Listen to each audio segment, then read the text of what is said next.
Hello friends, welcome to my channel. Today in Vidya Cooks, I am sharing with you a recipe of a very common Indian rice. It is a flavored rice which can be used as a lunchbox recipe. It's a very quick recipe once you have all the ingredients laid out. Let's start cooking. Let me show you the ingredients that you will be needing. 4 cloves, 2 pods of cardamom, a couple of cinnamon sticks, a couple of bay leaves, quarter of a lemon. I've cracked open the cardamom seeds. I've taken 1.5 tomato, 1 medium-sized onion which is finely chopped. I've taken 1.5 tablespoon of butter, 1 tablespoon of fresh fenugreek seeds and half a teaspoon of kasuri methi here. I've taken about 1 teaspoon of garam masala, 1.25 teaspoon of red chili powder, 2 teaspoons of grated garlic, 1.5 teaspoon of grated ginger, some oil, salt, 1.5 cup of basmati rice. I've soaked it in hot water because I'm just soaking it 5 minutes before I start cooking. And I've taken green peas which are frozen. Now that we have seen what the ingredients we need, we are going to start the procedure. First I'm going to take oil. We are mainly going to cook this rice in butter, but then I am just adding a couple of drops of oil so that the butter doesn't burn. The pan is nice and hot. I am going to add in our butter. Into the butter I am going to add the cardamom, cloves, cinnamon and bay leaf.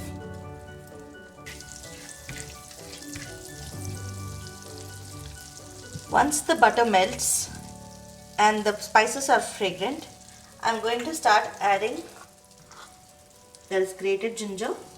Once the ginger fries a little, I'm going to add grated garlic. Fry the spices, the grated ginger and the grated garlic until the raw smell of ginger and garlic goes away. It's very important to fry it very well, otherwise your rice is going to smell couchy.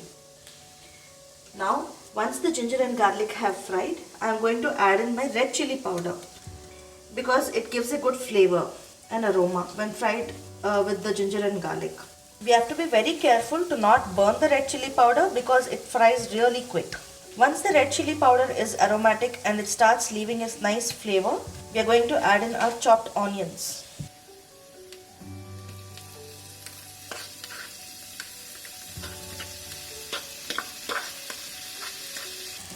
After adding the onions, fry them till they start sweating, and you don't have to fry them till brown, but just wait for them to turn a little pink. Also, while frying the onions, be careful that none of the onions burn, as it's a very little quantity of onions. My onions have cooked perfectly. Now I'm going to add fresh fenugreek leaves and kasuri methi.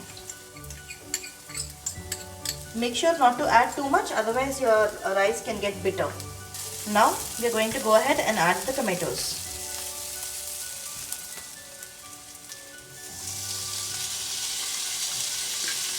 The water in the tomatoes has started evaporating. I don't want it to be cooked into a mush, but I still want the tomatoes to be slightly cooked. Now it's perfect. I'm adding in my garam masala, which is around half a teaspoon. It's starting to smell amazing. Since I've taken 1.5 cup of rice, I'm going to take 3 cups of water. So the measurement for rice is to water is always 1:2 when you're cooking in an open pot method. If you're making this in a pressure cooker, just add 1.5 cup of water for 1 cup of rice.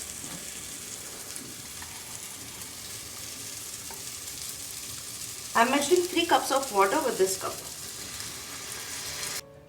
I'm going to give this a good stir and I'm going to put a lid on this.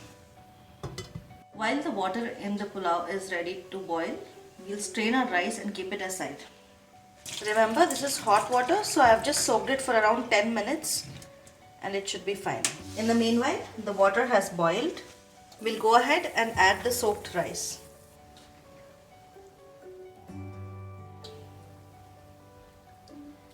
We can still see that the chunks of tomato still remain and they are not as mushy. This is the reason we didn't add the salt earlier. So I'm going to add the salt now. You can add salt as per your taste. If you want to taste the water for salt, this would be the right time. We're going to give it a good stir once and add the quarter lemon that we have kept on the side. Don't worry, it's not going to make your rice bitter. Now we place the lid on top of the rice and cook it for about 4 minutes. Let's check on our rice once. Yeah, perfect. Most of the water has evaporated. When we move the rice away, we don't see much water there.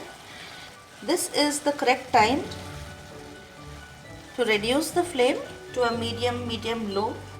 And since most of the water has evaporated, I'm going to go in and add my peas so that the flavor of the peas still gets into the rice. I'm going to give it a quick stir. Please be very careful with your rice as it's very fragile at this moment and it could break. And we can see that 90% of the moisture has evaporated, but still there is some moisture in the side. And now I'm going to close this lid and I'm going to cover it with a couple of tea towels so that the steam doesn't escape, and let it cook on this medium low flame for about 10 minutes. So it has been 10 minutes since we kept the rice to cook. The main tip over here is to not open this tea towels and the lid while the rice is steaming. Otherwise you'll be losing a lot of those good steam. Looks like it is cooked to perfection. Let's see how it is from the bottom. Yeah.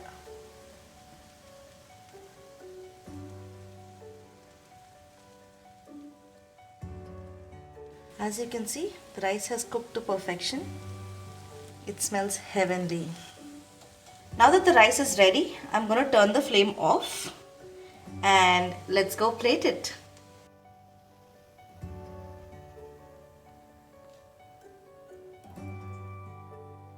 Our peas pulao is ready and I am serving it with some paneer makhani and bundi raita today.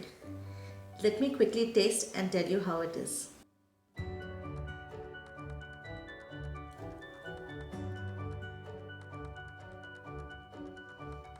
It's amazing, and it has got this very good umami flavor from the fenugreek leaves. It can be served as a lunchbox recipe even for kids because it's not at all spicy yet very flavorful. I think tonight's dinner was wonderful. I hope you try this recipe too, and do let me know in the comments. If you try the recipe, please don't forget to post a picture of it on our Instagram page. Thank you very much for watching the video.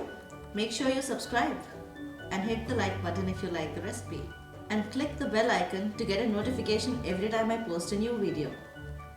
Have a nice day.